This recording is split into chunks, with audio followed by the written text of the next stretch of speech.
오늘 요한복음 3장 14절로 17절까지 말씀을 통해서 이 시간에 하나님의 사랑이라는 제목으로 여러분들과 함께 은혜를 나누고자 합니다.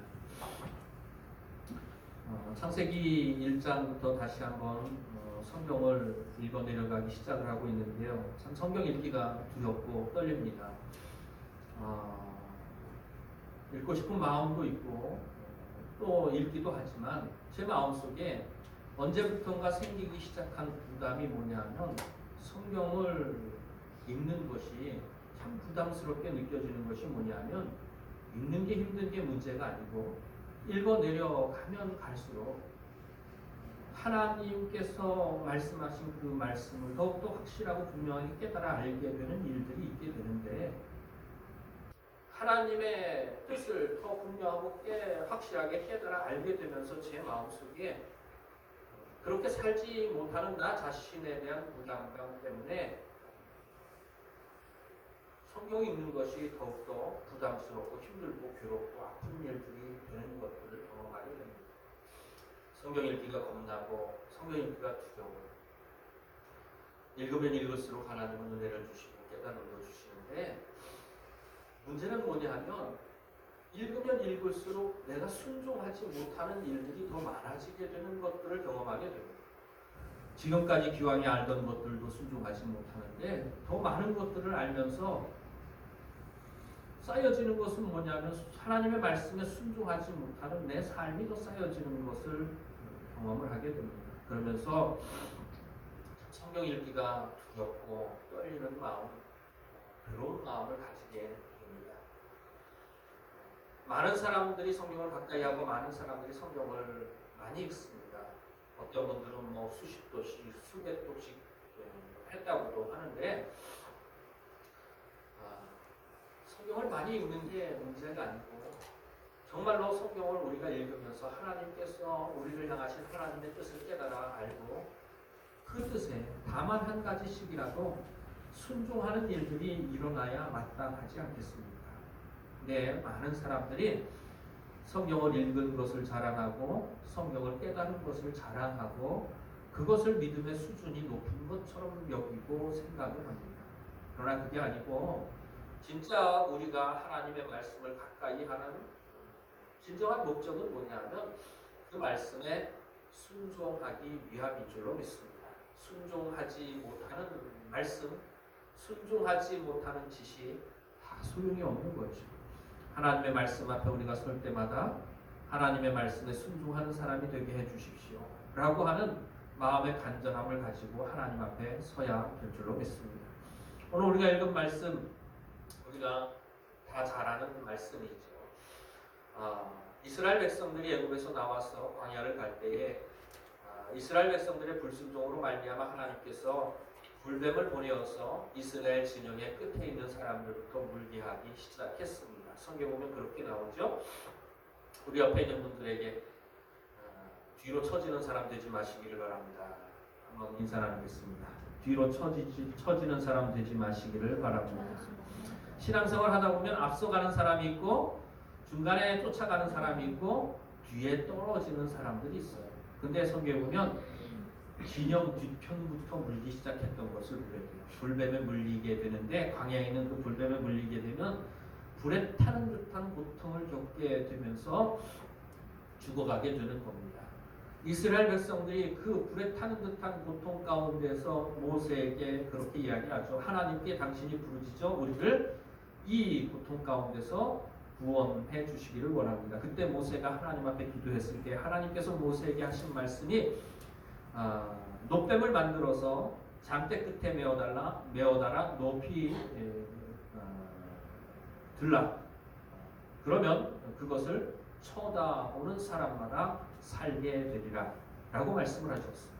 그래서 모세가 놋뱀을 만들어서 잠대 끝에 메어달아서 높이 달고 이스라엘 백성들에게 누구든지 이것을 쳐다보는 사람마다 그 불뱀에 물려 타는 듯한 고통 가운데서 죽어가는 그 죽음에서 건짐을 받으리라 말을 했고 성경에 보면 쳐다본즉 살더라 이렇게 표현을 하고 있는 것을 보게 됩니다. 하나님께서 이스라엘 백성들을 죄와 죽음 가운데서 구원하는 것이 바로 노뱀으로 상징되어지는 것이죠. 그렇게 해서 이스라엘 백성들이 광야에서 죽음의 고통 가운데서 구원받았던 사실을 성경은 말하고 있는 것을 보게 됩니다. 오늘 우리가 읽은 말씀 14절 15절 말씀 보면 모세가 광야에서 뱀을 든 것 같이라고 하는 말이 바로 그 말씀을 그 사건을 의미하고 있는 거죠. 그러면서 인자도 들려야 하리니 땅에서 들린 자마다 저주받은 자라고 하는 것을 성경은 말하고 있습니다. 땅에서 들림받았다고 하는 것은 십자가의 형벌을 의미하는 거죠. 바로 십자가의 형벌은 저주받았다고 하는 상징인 것이죠. 예수님께서 십자가에서 죽으심을 우리는 분명히 알고 믿고 확신합니다. 십자가에서 죽으셨다는 것은 땅에서 들리셨다는 뜻이에요. 땅에서 들리셨다는 뜻은 뭐냐 하면 저주받으셨다는 뜻입니다. 예수님은 죄가 없으신 분입니다. 그럼에도 불구하고 죄인들의 죄를 보라 세상 죄를 지고 가는 하나님의 어린 양이로다 라는 말씀처럼 세례 요한의 고백처럼 세상 모든 죄를 예수님께서 대신하여 지셨기 때문에 그가 저주받은 몸이 되어 땅에서 들리셨다고 하는 거죠. 십자가에 못 박혀 달려 돌아가셨다고 하는 것을 의미하고 있는 것입니다. 그것처럼 인자도 들려야 하니 예수님께서도 그 십자가의 길을 걸어가셔야 한다는 것을 말씀하고 있는 것입니다. 왜 십자가의 형벌을 받으셔야 했을까요? 15절 말씀에 이렇게 말하고 있습니다. 이는 그를 믿는 자마다 영생을 얻게 하려 하심이니라. 그를 믿는 자마다 아무것도 행한 것이 없이 단순히 그 사실을 믿기만 하면 영생을 얻게 되는 은혜를 주시기 위하여 인자도 들려야 한다는 것을 의미하고 있는 것입니다. 이스라엘 백성들이 광야에서 노뱀을 쳐다보기만 하면 살았던 것처럼 우리도 예수 그리스도를 믿기만 하면 살아나는 역사가 있게 되는 거죠. 우리가 잘 아는 말씀 요한복음 3장 16절 말씀으로 계속해서 이어지죠. 하나님이 세상을 이처럼 사랑하사 독생자를 주셨으니 이는 그를 믿는 자마다 멸망치 않고 영생을 얻게 하려 하심이니라. 하나님의 사랑이 여기에 있습니다. 하나님의 사랑은 어떤 사랑입니까? 하나님의 사랑은 먼저 사랑이죠. 사랑할 수 없는 사람을 하나님께서 먼저 사랑해 주셨습니다. 가까이 할 수 없는 사람을 하나님께서 먼저 찾아와 주신 것이죠. 우리가 아직 죄인 되었을 때에, 우리가 하나님과 원수 되었을 때에, 우리가 하나님은 없다 할 때에 하나님은 우리를 먼저 찾아와 주시는 것을 보게 됩니다. 먼저 우리를 찾아와 주시고 손을 내밀어 주시고 하나님의 사랑을 베풀어 주셨다는 사실을 우리는 기억을 하고 있습니다. 요한일서 4장 9절로 10절 말씀에 보면 이렇게 기록하고 있습니다. 하나님의 사랑이 우리에게 이렇게 나타난 바 되셨으니 하나님의 자기의 독생자를 세상에 보내심은 그로 말미암아 우리를 살리려 하심이라. 사랑은 여기 있으니 우리가 하나님을 사랑한 것이 아니요 하나님이 우리를 사랑하사 우리 죄를 속하기 위하여 화목제물로 그 아들을 보내셨습니다.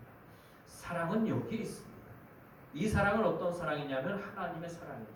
하나님의 사랑은 어디에 있느냐면 우리가 먼저 하나님을 사랑한 것이 아니라 하나님께서 먼저 우리를 사랑하셔서 우리의 죄를 예수 그리스도께 담당시켜 주셨다고 하는 사실을 말씀하고 있는 것을 보게 됩니다.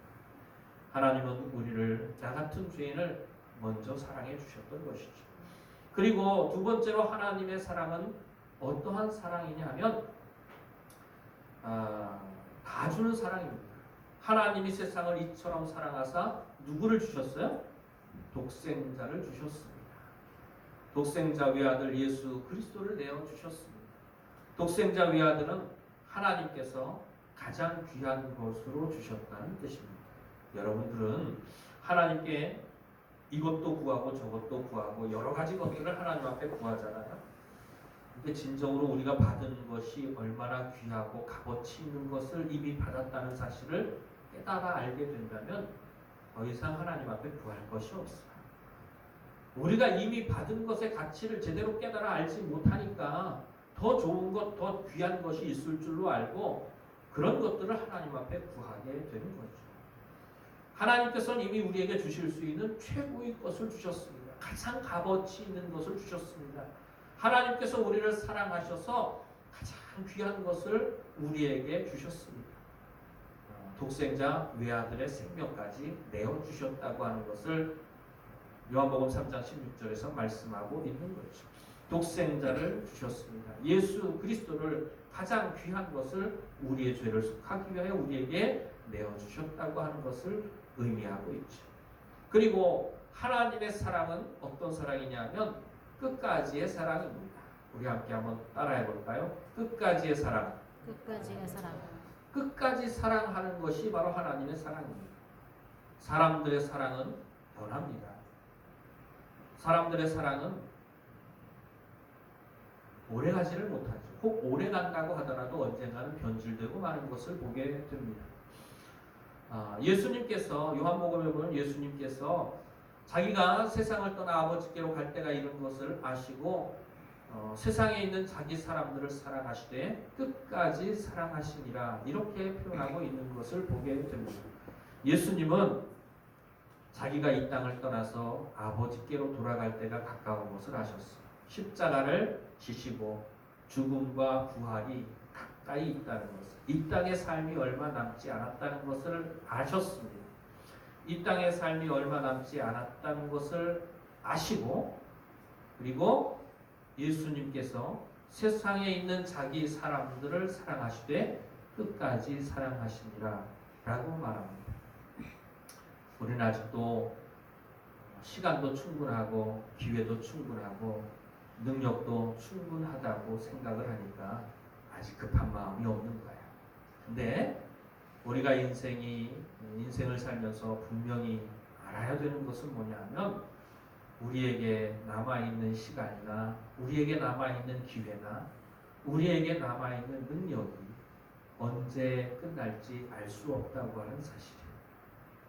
우리가 이 땅을 떠날 날이 언제인지 우리는 알 수 없다고 하는 겁니다. 오늘 이 자리에 많은 분들이 참석을 하지 못하셨지만 몇 분들이 참석을 하셨는데 여기에 모이신 분들 가운데 여러분들의 나이를 한번 생각을 해보십시오. 여러분들이 지금까지 살아온 인생보다 앞으로 더 살 것 같은 분이 과연 몇 분이나 되실까요? 우리 인생이 내가 살아온 날보다 평균적으로 더 살 거라는 보장이 있는 사람이 여기 별로 없습니다. 또한 그런 보장이 평균적으로 있는 사람이라고 할지라도 그 인생이 언제 끝날지 알 수 없는 인생이죠. 내일을 알 수 없는 것이, 아니 한 시간 후의 일을 알 수 없는 것이 우리의 인생이 아니겠습니까? 우리의 인생, 성경은 우리에게 말을 합니다. 삶과 죽음 사이의 거리가 한 뼘 길이밖에 되지 않는다. 내가 지금 살아있지만 내 앞에 놓여져 있는 언제 올지 모르는 죽음과 지금의 삶의 자리와의 사이는 한 뼘 길이밖에 되지 않는다. 이렇게 표현을 하고 있는 것을 보게 됩니다. 인생은 잠깐이고 인생의 그 영화는 순식간에 지나갑니다. 인생은 풀과 같고 인생의 영화는 그 풀의 꽃과 같다. 여러분들 인생은 풀이 나서 자라고 시드는 것처럼 잠깐이면 지나가는 거예요. 그리고 인생의 가장 최고의 순간들, 인생의 가장 아름다운 시절들, 가장 행복한 순간들, 인생의 그런 순간들은 인생은 풀과 같고 인생의 영화는 그 풀에 잠깐 피었다가 없어지는 풀의 꽃과 같은 것이, 정말로 빠른 것이 인생이라고 성경은 우리에게 말씀하고 가르치고 있죠. 그래서 지혜로운 사람은 자기의 날을 계수할 수 있는 사람입니다. 이게 무슨 뜻이냐면 내 인생에 남아있는 날들이 순식간에 지나갈 것이라는 사실을 아는 사람이 지혜로운 사람이죠. 그런 사람이 인생을 살면서 내 인생이 순식간에 지나갈 거라고 하는 사실을 아는 사람은 거기에 따라서 또 깨달아지는 것이 있는데 뭐냐면 내가 이 땅에서 사랑할 수 있는 시간도 기회도 능력도 금방 없어질 거라는 사실을 깨달아 알게 됩니다. 그걸 아는 사람은 이 땅에서 단 한 가지 할 일밖에 남지 않게 되는 거죠. 하나님께서 나에게 사랑하라고 주신 모든 사람들을 끝까지 사랑하는 겁니다. 사랑할 수 있는 기회가 있을 때, 사랑할 수 있는 시간이 있을 때, 사랑할 수 있는 능력이 있을 때, 언젠가는 시간도 없어지고 기회도 없어지고, 혹 시간과 기회가 주어진다고 하더라도 능력이 없어질 날도 우리에게 있게 될 거라고 하는 사실을 말씀하고 있는 것입니다. 그래서 예수님께서 자기가 세상을 떠나 아버지께로 돌아갈 때가 이른 것을 아시고 세상에 있는 자기 사람들을 사랑하시되 끝까지 사랑하시리라, 이렇게 요한복음에 표현하고 있는 것을 보게 되죠. 이렇게 먼저 사랑하고 가장 귀한 것을 아낌없이 다 주는 사랑, 그리고 변함없이 그런 사랑을 끝까지 베풀어 주시는 사랑, 바로 그것이 하나님의 사랑이라고 표현할 수 있겠습니다. 이것을 한마디로 다시 줄여서 표현을 한다면 조건 없는 사랑, 무조건적인 사랑입니다. 제가 창세기를 참 두렵고 떨리는 마음으로 다시 열었어요. 읽어야 된다는 마음도 있고 또 읽고 싶다는 마음도 생기는데 읽기가 참 부담스러워요. 알면 알수록 더 힘들어지고 더 어려워지고 더 비참해지는 내 모습 때문에 성경을 읽기가 참 두렵고 떨리는 마음이지만 성경을 열었어요. 그러면서 성경을 읽어 내려가는 가운데 하나님이 세상 모든 만물을 만드시고 하나님이 사람을 만드셨고 돕는 배필을 만들어 주셨고 아담과 여자가 한 몸을 이루고 가정을 이루는 것, 그리고 마귀의 유혹을 받아서 선악과를 따먹고 하나님께서 뱀을 저주하고 아담과 하와에게 고통을 더하게 하고 땀이 흘러야 식물을 먹게 하시고 또 아이를 낳고 해산하는 고통, 남편의 가신을 받는 고통을 더하게 하시는 것들을 읽어 내려가면서 제 마음속에 그런 생각이 들었어요. 진짜 사랑. 내가 인생을 살면서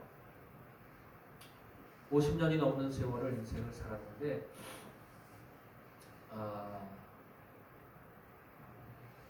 어제가 제 생일이었었나 봐요.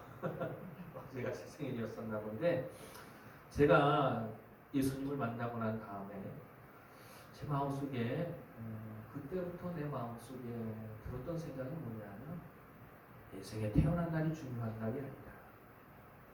인생에 태어난 날이 중요한 날이 아니라 인생의 마지막에 주님 앞에 서게 될 날이 진짜 인생의 중요한 날이다 라는 생각을 하게 되었습니다. 많은 사람들이 태어난 날을 축하를 하잖아요. 생일 축하합니다. 생일 축하합니다. 태어난 날을 축하를 해. 근데 태어난 날이 축하를 받을 날입니까? 태어난 날은 축하를 받을 날이 아닙니다. 왜냐하면 죄인으로 태어나서 죽을 때까지 예수님 못 만나면 죄만 짓다가 죽으면 심판받고 영원히 멸망받아야 되는 그런 운명을 타고난 인생인데 그 인생이 무엇 축하받을 일이 있겠습니까? 축하받을 일이 절대로 아니죠. 인생을 살면서 예수님을 만나야 되는 거고 예수님을 만나고 인생이 변화되어야 되는 거고 오직 심령으로 새롭게 되어 하나님의 선하시고 기뻐하시고 온전한 뜻이 무엇인지를 깨달아 알게 되고 마음을 다하고 뜻을 다하고 힘을 다하여 하나님을 사랑하는 마음 가지고 하나님의 계명을 지키면서 살면서 하나님이 원하시는 모습으로 하나님이 우리를 바라보실 때 기뻐하실 수 있는 모습으로 이 땅에서 살다가 이 땅에 인생의 마지막 날 주님 앞에 섰을 때 잘했다 칭찬받아야 그 인생이 복된 인생이 되는 거 아니겠습니까? 그러니까 그때부터 제 마음속에 들었던 것이 뭐냐 하면 인생의 생일은 중요한 날이 아니다. 인생의 마지막 날이 내 인생이 가장 중요한 날이다. 우리가 이 땅에서 하루를 사는 거 왜 삽니까? 이 땅의 마지막 날을 위해서 사는 건 줄로 믿습니다. 그래서 제가 이런 얘기를 하면 당신은 인생의 생일날이 중요하지 않은 날일지 모르지만 내 인생의 생일은 중요한 날이다. 이렇게 우리 식구들은 주장을 합니다. 어제 우리 여동생이 문자를 보내왔어요. 일본에서 문자를 보내왔는데 뭐라고 보내왔냐면 오빠 오늘 생일인 것 같아. 생일 축하해. 그러면서 밑에다가 뭐라고 다시 덧붙여놨느냐 하면 생일이 뭐 중요해라고 오빠가 얘기할지도 모르지만 그래도 생일을 축하해. 그렇게 답글을 달아놨더라고요. 물론 인생에 태어난 날이 중요하죠. 그리고 참으로 우리에게 육신의 생명을 주신 거 참 중요하죠. 그러나 바라고 원하기는 우리가 인생을 살면서 영적인 생명을 얻기를 원합니다. 물과 성령으로 거듭나는 역사가 있기를 원합니다. 심령으로 새로워지는 역사가 있기를 원합니다. 그리고 인생에 태어난 날도 중요한 날이지만 내 인생의 가장 중요한 날, 내 인생의 가장 복된 날, 가장 영광스러운 날은 내 인생의 마지막 날이 되어지는 귀한 은혜가 저와 여러분에게 있기를 주의 이름으로 축원을 드립니다. 그래서 인생을 태어나서 살면서 나름 은혜를 받았고 나름 믿음을 가지고 나름 신앙생활을 해온다고 해왔는데 진짜 사랑 해본 적은 있을까? 내가 하나님을 사랑한다고 그렇게 수없이 많이 고백했는데 진짜 하나님을 진짜로 사랑해본 적은 있나?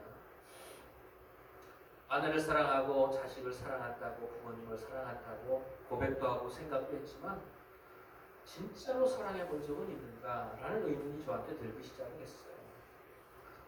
아담이 하나님께서 아담을 깊이 잠들게 하시고 그 갈빗대로 여자를 만드셔서 아담에게로 이끌어 오셨죠. 그랬더니 아담이 그 여자를 보면서 이는 내 뼈 중에 뼈요 내 살 중에 살이로다. 이것을 남자에게서 취하였은즉 여자라 칭하리라. 그래서 남자와 여자가 부모를 떠나 연합하여 한 몸이 되고 가정을 이루게 되는 일이 있게 되는 것을 보게 되죠. 내 뼈 중에 뼈요 살 중에 살이로다라는 말씀을 읽으면서 제 생각에 그런 생각이 들었어요. 뼈 중에 뼈, 살 중에 살. 제가 언젠가 설교를 하면서 그 뼈 중에 뼈요 살 중에 살이로다라는 말을 당신 없이는 못 살아. 당신이 내 인생에 최고의 가치 있는 존재다. 당신 없이는 못 산다. 당신이 나에게 참 귀한 존재다라는 말로 설명을 드렸죠. 그리고 난 다음에 죄를 짓고 타락하고 난 이후에 하나님께서 무화과 나무로 나뭇잎으로 치마를 엮어서 동상나무 그늘 사이에 숨은 아담과 하와를 향하여 하나님께서 아담아 내가 어디 있느냐라고 물으실 때에 아담이 내가 벗었으므로 두려워하여 숨었나이다 라고 표현하는 것을 보게 되죠. 그러면서 아담아 내가 무엇을 하였느냐? 내가 먹지 말라 한 나무의 열매를 내가 먹었느냐? 누가 너의 벗었음을 너에게 고하였느냐? 라고 말씀하실 때에 하나님께서 내게 주어 함께하게 하신 여자 그가 내게 선악과를 주어 내가 먹었나이다 라고 말을 해요. 뭐냐면 여자 때문에 내가 먹었다 라는 뜻입니다. 그걸 표현하기를 뭐라고 표현했느냐 하면 당신 때문에 못 살아 라는 말로 표현을 했어요. 네, 다시 읽어 내려가면서 다시 한번 곰곰이 묵상하는 가운데 과연 아담이 사랑했던 것이 무엇일까? 물론 하나님께서 여자를 아담에게로 이끌어 오셨죠. 아담에게로 이끌어 오셨는데 아담에게로 이끌어 오셨을 때 그 여자를 보고 아담이 한 고백 이는 내 뼈 중에 뼈요 살 중에 살이로다. 그 고백이 참 아름다운 고백인 것 같고 귀한 고백인 것 같지만 다시 한번 읽어 내려가면서 생각을 해보면서 묵상하는 가운데 그런 생각이 들었어요. 아담이 여자를 보고 사랑했는데 그 사랑이 어떤 사랑이냐면 살을 사랑한 거고 뼈를 사랑한 거고 육신적인 조건을 사랑하는 거예요. 키가 커서 사랑하고 얼굴이 예뻐서 사랑하고 돈이 많아 사랑하고 눈에 보이는 것들 뼈를 사랑하고 살을 사랑하고 여러분들 인생이 살면서 우리가 수없이 많이 사랑한다는 말도 듣고 사랑한다고 고백도 하지만 정말로 사랑한다는 그 고백 속에 담겨져 있는 그 사랑의 의미가 진짜 사랑인 경우는 과연 얼마나 될까요?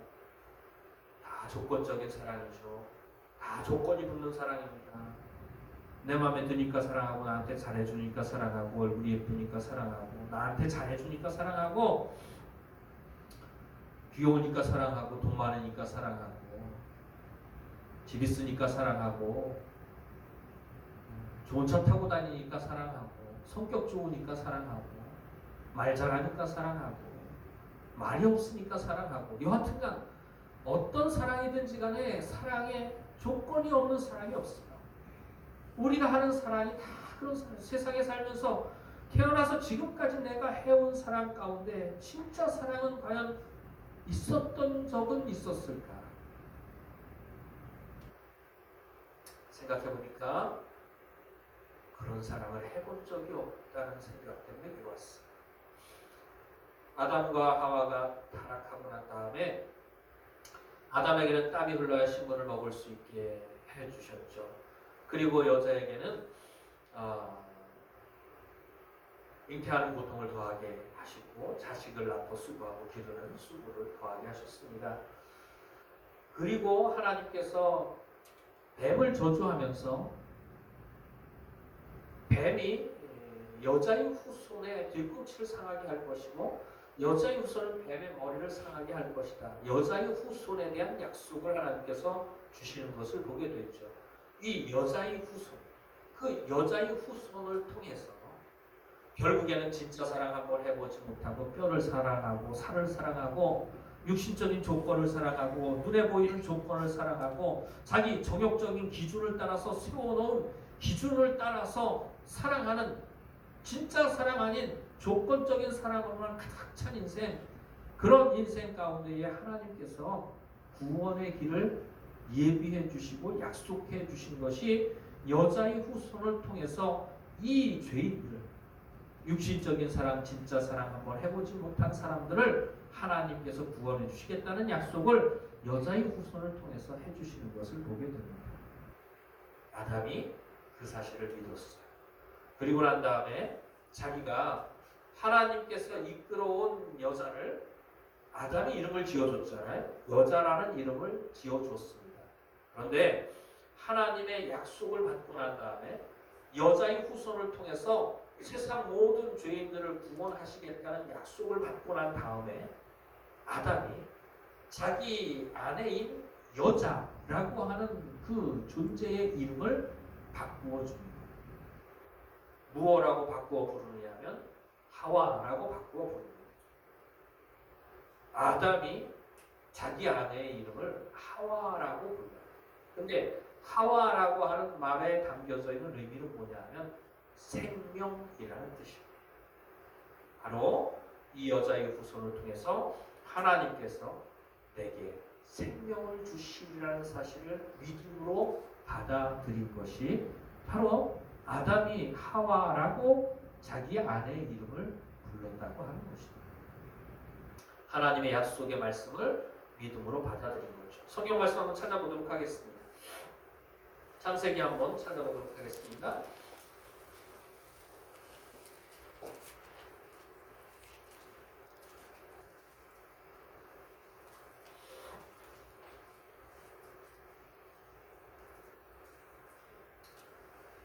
창세기 2장 23절 말씀입니다.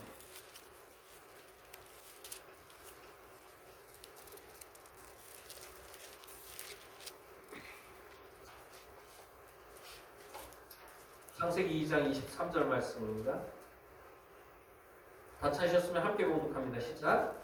아담이 이르되 이는 내 뼈 중에 뼈요 살 중에 살이라. 이것을 남자에게서 취하였은즉 여자라 부르리라 하니라. 이는 내 뼈 중에 뼈요 살 중에 살이라. 눈에 보이는 걸 사랑하고 육신적인 걸 사랑하고 그런 존재를 여자라고 불렀습니다. 창세기 3장 20절로 넘어가 보겠습니다. 15절 말씀부터 먼저 읽어볼까요? 창세기 3장 15절 말씀입니다. 창세기 3장 15절 말씀 함께 봉독합니다. 시작. 내가 너로 여자와 원수가 되게 하고 내 후손도 여자의 후손과 원수가 되게 하니 여자의 후손은 내 머리를 상하게 할 것이요 너는 그의 발꿈치를 상하게 할 것이니라 하시고 여자의 후손에 대한 약속을 주시죠. 그리고 난 다음에 아담의 고백을 들어보도록 하겠습니다. 3장 30절 말씀입니다. 3장 30절 말씀 3장 20절입니다. 20절 말씀 함께 봉독합니다. 시작. 아담이 그의 아내의 이름을 하와라 불렀으니 그는 모든 산자의 어머니가 되리더라. 아담이 여자라고 불렀을 때는 이는 내 뼈 중에 뼈요 살 중에 살이구나. 눈에 보이는 것들을 조건적인 것들을 사랑하게 되는 것을 보게 되죠. 그런데 자기 아내의 이름을 하와 생명이라고 부르는 것을 보게 됩니다. 자기 아내를 보는 눈이 바뀐 거예요. 뼈를 보고 살을 보는 것이 아니라 그 아내를 통해서 무엇을 보는 겁니까? 자기의 영혼의 생명을 보게 되는 겁니다. 영적인 삶을 보게 되는 거죠. 눈에 보이는 가치, 육신적인 가치가 아니라 영적인 가치를 알아볼 수 있는 눈이 아담에게서 열려지게 되는 것을 보게 돼요. 그래서 당신은 나의 생명입니다. 나의 생명입니다. 라는 고백을 아담이 하와에게 하게 되는 것을 보게 되죠. 우리의 인생에 정말로 진짜 사랑을 해본 적이 있을까요? 우리의 눈이 바뀌게 되고 우리의 심령이 바뀌게 되고 변화되는 역사가 있었음에도 불구하고 아직도 조건적인 것들에 매여 사는 것이 우리의 인생입니다. 이는 내 뼈 중에 뼈요 살 중에 살이로다. 조건적인 거죠. 조건적인 사랑이 아니라 하나님의 사랑은 무조건적인 사랑입니다. 이 죄인을 여자의 후손을 통해서 값없이 구원해 주시겠다는 약속의 말씀을 믿은 아담이 자기의 아내의 이름을 하와라고 고백하고 당신은 나의 생명입니다라고 고백함으로 말미암아 하나님께서 약속하신 여자의 후손을 통해서 세상 모든 죄인들을 구원하시겠다는 하나님의 약속의 말씀을 믿음으로 받아들인 것. 그게 뭐냐 하면 하나님의 무조건적인 사랑을 받아들인 것. 나 같은 사람을 나같이 추한 사람. 하나님께서 사랑하셔서 나를 값없이 구원해 주신다는 사실을 믿음으로 받아들여요. 성경에 보면은 예수님께서 하신 말씀 가르치신 것 가운데 그런 가르침이 있죠. 내가 어찌 내 눈에 있는 들보는 보지 못하고 형제의 눈에 있는 티를 보면서 내 눈에 있는 들보는 보지 못하느냐. 먼저 내 눈 속에 있는 들보를 빼내라. 그리하여야 내 형제의 눈 속에 있는 티를 빼리라. 이런 말씀을 가르쳐 주셨죠. 남에게 있는 것은 티고 내게 있는 것은 들보라고 예수님께서 말씀을 하시죠. 그 말씀의 의미가 뭐냐 하면 내가 아는 남의 죄보다 내가 아는 내 죄가 훨씬 더 크다고 하는 사실. 그리고 또한 그건 죄를 몇 가지를 지었느냐가 아니라 내가 보는 남의 죄는 한두 가지, 서너 가지의 죄만 보지 말고 내가 아는 나는 내가 얼마나 죄인인가를 봅니다. 바로 죄의 가지수가 문제가 아니라 죄의 종류나 가지수가 문제가 아니라 내가 나를 볼 때에 내가 죄인이라는 사실을 아는 거예요. 존재 자체가 죄인이라는 사실을 내 스스로가 알게 되는 거죠. 여러분들 자신을 한번 보십시오. 남이 내게 보여지는 남의 모습은 그저 한두 가지 서너 가지의 죄와 죄의 종류들, 다른 죄의 종류들이 보이지만 내가 나를 진실된 눈으로 바라보면 내가 죄인, 내 존재 자체가 죄인이라는 것을 우리들이 보게 되는 거예요. 그러니까 남의 눈에 있는 건 티고 내 눈에 있는 건 들보라고 예수님께서 표현을 해주신 거죠. 나는 존재 자체가 죄인인데 남이 짓는 한두 가지 서너 가지의 죄를 잘했다 잘못했다 판단할 수 있겠습니까? 아니죠. 존재 자체가 죄인입니다. 생각도 죄고 말도 죄고 내가 행하는 모든 것이 죄고 행하지 않은 모든 것이 죄고 남들 앞에 위선적이고 가식적으로 보여지는 모든 것들이 다 죄입니다. 내 존재 자체가 죄인인데 남이 짓는 한두 가지 서너 가지의 죄를 가지고 판단하는 거 어리석고 무식한 인생입니다. 하나님께서 내가 얼마나 큰 죄인인가를, 존재 자체가 죄인인가를 우리에게 깨닫게 해주시는 거예요. 네, 그런 죄인을 하나님께서 얼마나 사랑하셨는지, 하나님께서 세상을 이처럼 사랑하사 독생자를 주셨습니다. 사랑할 수 없는 사람을 사랑해 주셨는 줄로 믿습니다. 용서받을 수 없는 사람을 용서해 주셨는 줄로 믿습니다. 천국 갈 수 없는 사람을 천국 가게 해주셨는 줄로 믿습니다. 하나님을 절대로 아버지라고 부를 수 없는 사람을 자녀로 삼으시고 너는 내 아들이라 말씀해 주시고 우리가 하나님을 아버지라고 부를 수 있게 해주셨는 줄로 믿습니다. 이것이 하나님의 사랑. 이것이 먼저 사랑이고 다 주는 사랑이고 끝까지 사랑이고 한마디로 말하면 무조건적인 사랑. 이게 진짜 사랑입니다. 남편을 무조건적으로 사랑해 본 적이 있습니까? 아내를 무조건적으로 사랑해 본 적이 있습니까? 자식을 무조건적으로 사랑해 본 적이 있습니까? 피를 나누고 살과 뼈를 나눈 사람이라고 할지라도 제가 인생을 살면서 경험한 건 뭐냐 하면 내가 배 아파 낳은 자식도 무조건 사랑이 안 되는 게 인생의 존재예요. 인간의 존재가 그렇습니다. 내 맘에 들어야 사랑하고 공부 잘해야 사랑하고 말 잘 들어야 사랑하고 조건적인 것이 내가 배 아파 낳은 자식에게도 우리는 이 육신적이고 정욕적이고 마귀적인 인생 조건적인 사랑을 가지고 정욕적으로 자식을 사랑하고 남편을 사랑하고 아내를 사랑하고 교회 안의 성도들도 조건적으로 사랑하는 모습들을 보게 되죠. 그러나 하나님의 사랑은 무조건적인 사랑인 줄로 믿습니다. 아담은 자기 아내를 통해서 자기를 무조건적으로 사랑해 주시는 하나님의 사랑을 깨달아 알게 됩니다. 우리에게도 그 깨달음이 있기를 주의 이름으로 축원을 드립니다. 그리고 하나님의 사랑을 받은 우리들이 예수님의 가르침처럼 너희가 서로 사랑하라. 내가 너희를 사랑한 것 같이 너희도 서로 사랑하라. 너희가 서로 사랑하면 이로써 모든 사람들이 너희가 내 제자인 줄 알리라. 예수님께서 십자가를 지시기 전날 밤에 최후의 만찬을 마치시고 제자들에게 가르치신 가르침이에요.